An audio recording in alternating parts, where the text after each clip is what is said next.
Hey, Roadrunner fans, this is Brian Rowan, Executive Director of Athletics here at RCGC, joined by one of our favorite guests, our most often or most reliable guest, Gus Ostrum, Sports Information Specialist. Welcome back to In the Chaparral. Glad to be here as always. Hey, Gus, great to have you. Great to talk about Roadrunner Athletics, some real positive things, and we want to get right into it.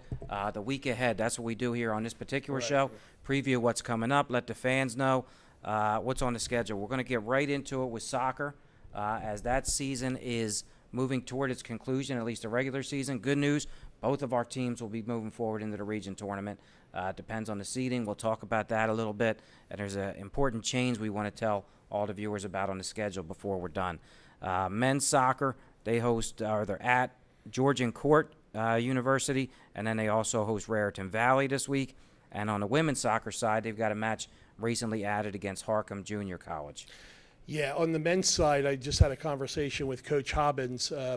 They've had some overtime games lately, quite a few, and he's pretty proud of the way they've played. During it's against some very tough competition, and he's pretty proud of the way they've played and gotten through it.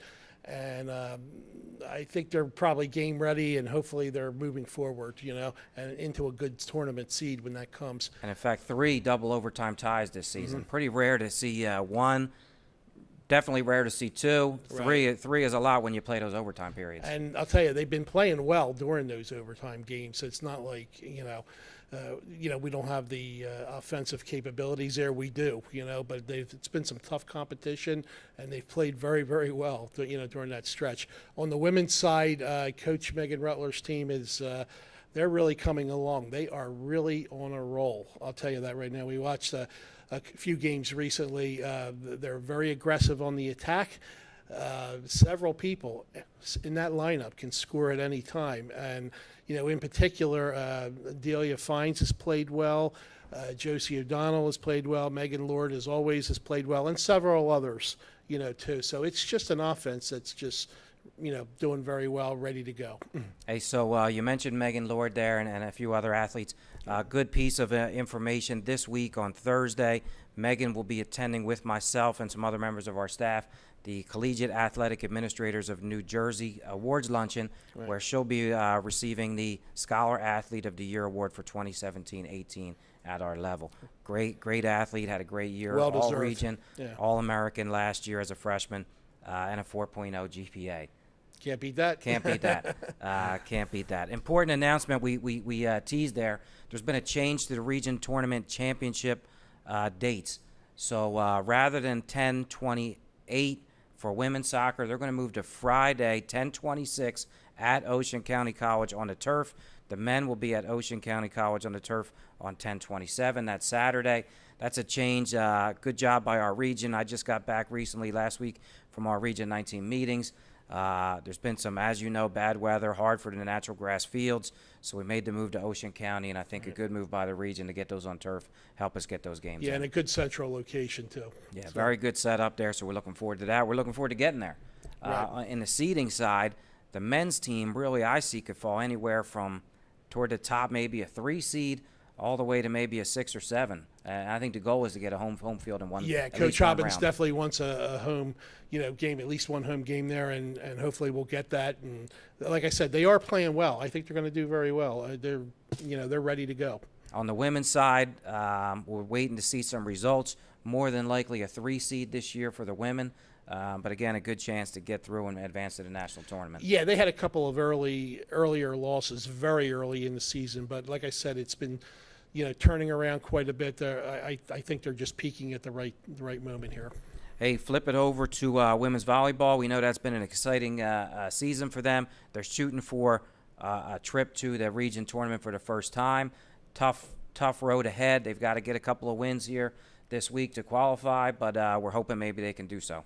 Yeah, we're hoping they can do that, number one, okay, get a playoff berth, but we'll see what happens. Hopefully they'll also get the school record for wins, which is 8. They have 7 as of this, taping, and, so hopefully they'll achieve those goals. They've had a great year. I also had a conversation with Megan Shook, And so I want people to look for that article, but she's been a valuable addition to the team, and I can't say enough about the play that, and the experience that she brings to the roster. Yeah, Megan, second year here at the college academically, first year on the team, setter from Sterling Regional. She's been a great pickup. Super athlete, really fun to watch on the court. She really I'm is. surprised I haven't had much chance to talk to her. She's pretty quiet. You were able to have a good conversation, Gus? Yeah, we did. I mean, it was with all of our teammates there, so everybody egged her on. All right, so she was good. So look for that on our website and social media. They host, or they're at Raritan Valley on the 9th, and then on the 13th back here for CC Philadelphia. Cross country, who's coming on strong, they will be at the St. Joe's Invitational in New York, so a long travel day for them next Saturday. Gus, to turn it over to women's tennis, they'll wrap up their regular season this week. 2 matches, in fact, with Camden County College. One's a makeup. One was originally scheduled on the 10th at Camden, then on the 15th here at RCGC. Also mixed in on the 13th, match with Ocean County College. An important date looking forward, we'll also be hosting the NJCAA Region 19 tournament here at the college on the 19th through the 21st. That's always an honor to host any of our region events. Yeah, absolutely. It's great to have that, the region tournament here. And these are really good tests for them, Camden County College especially. So this is a big week for them, and hopefully they'll continue to do well. They've had a good season. Hey, the goal is to advance the national competition for all our teams. They'll have that chance, and they've got to finish strong. Hey, Gus, thanks for coming on today. Thank you. We want to make sure all the fans follow us on our social media, Instagram, YouTube, Facebook, Twitter. We are at RCGC Athletics. Make sure to get your updates there. Thanks for joining us in the Chaparral. Go Roadrunners.